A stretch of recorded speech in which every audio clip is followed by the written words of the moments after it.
Chris Stevenson here with another 5 in 5. That's 5 questions in 5 minutes. Now, normally in my 5 in 5s, I'll interview a trainer or a physical therapist or a nutritionist or a real health and fitness expert, and we get tips and we get ideas.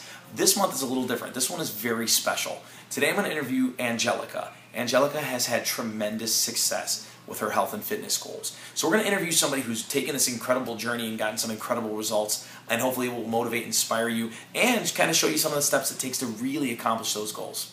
So I'm here with Angelica. Meet Angelica. Hello. So to start off, and thank you so much for sharing, because this is going to inspire a lot of people, tell us what you've accomplished. My accomplishment has been, in the last 2 years, I dropped 100 pounds, and on that road to 100 pounds, I also ran last year. I did 3 half marathons. I ran a total of 5 races.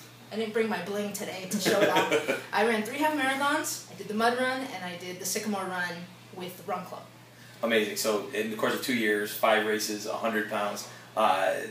It's just awesome. I hope you're as proud of yourself as we all are. But I mean, just absolutely incredible. Thank you. Okay, second question for you.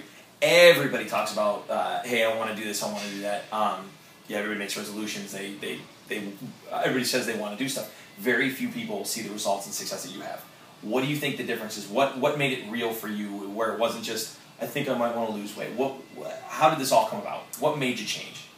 Probably around Christmas time. At my parents' there was a step, and going up and down it became very difficult. I was always out of breath or my ankles hurt, and at that point I knew that with January coming around I pretty much had to make a resolution that there was no way that this very simple step that a kid could easily run up and down, a grown woman couldn't do it. So pretty much that kind of began the catalyst of what I needed to do to get me on the road.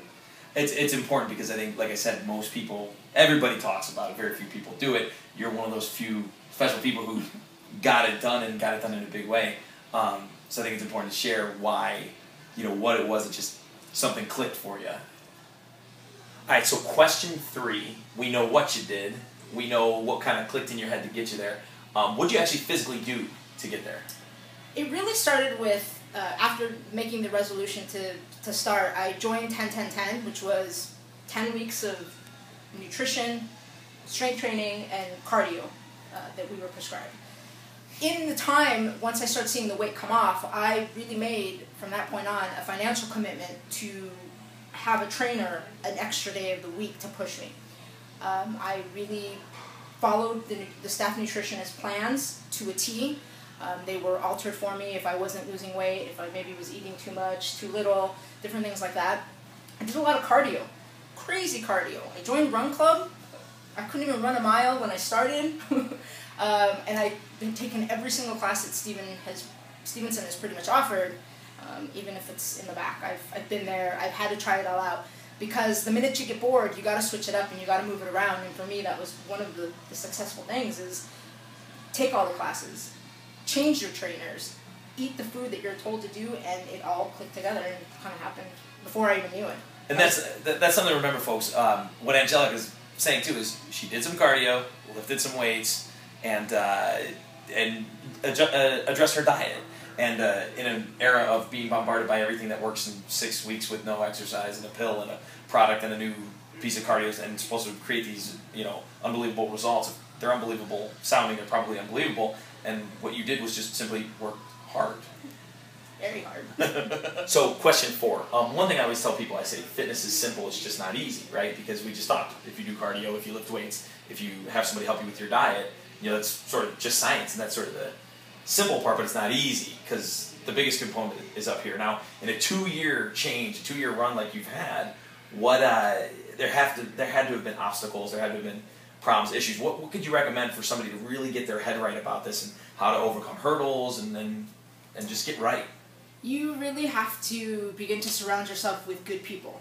And I was fortunate and unfortunate in a way that when I began, everyone is gung-ho, that you're hitting the gym, you're looking good after 6 months, everyone is cheering you on. But when you start missing the birthday parties, you can't go out for the nights of drinking, and you're missing a lot of different things because you're working on yourself, it becomes an issue. So you start weeding those people out of your life. For me, I was really lucky that I got involved in, say, Run Club and meeting people through all of my training sessions, that I've been able to make really good friends here through the gym who've been really supportive. and have been like my cheerleaders on the side, kind of like you. And every time I come into the gym, you're high-fiving, you know, you're looking good, like I heard your numbers are down. It's like, that is very motivating. And when you're in that rut where you wonder, why am I doing this? It's, you know, am I doing it because I want my husband to think that that I'm still sexy, or you know, I'm looking for a boyfriend? It really is all about you, and you have to at some point click that on. It will click once you get all of the people who are really supportive and you're involved in that group. It just kind of happens, and you don't even know that it happens, and then it's this like amazing thing because you don't even think twice about what you're missing or what you gave up or maybe what you sacrificed. So in the end, it ends up being like a, you know, it's an awesome thing that you just never expected. I never expected it. Right. So, yeah. That's fantastic. I know as we were talking a little bit before this, you want to give a couple shout outs? You mentioned a couple names. Yes, to my trainer, Nicole Ochoa, who literally in the last 6 months that I was having a difficult time hitting the plateaus and getting through it, really put me in check. Sometimes made me cry, but it's true. I saw it. It's true. And then I trained with Pam Ofrio, who was always cheering me on and giving me a big thumbs up. And obviously, with that component, also my nutritionist, Holly Exler, who was like, you can't have that because you need to have this, and kept me motivated. So between those three, in the last, say, 6 months of this amazing journey, without those three, I would not have been able to even put on, to be here, really, and right. feel so good. Oh, good. Yeah. Awesome. I hope you enjoyed Angelica's success story. I hope it motivated you, inspired you. If you have a similar success story and you'd like to share it, email me at chris@stevensonfitness.com. We'd love to share that story with everybody. It's those real-life stories that really help motivate and inspire people. Angelica, thank you for sharing yours. Remember, everybody, fitness is simple. It's just not easy. Angelica worked hard. She lifted some weights, did some cardio, and monitored her diet. But the not easy part was the actual commitment and the mental steps you have to take to get there. So surround yourself by some good people. Find a good gym. Invest in a good trainer. Commit to yourself. Prioritize yourself. Until the next 5 and 5, remember, fitness is a choice.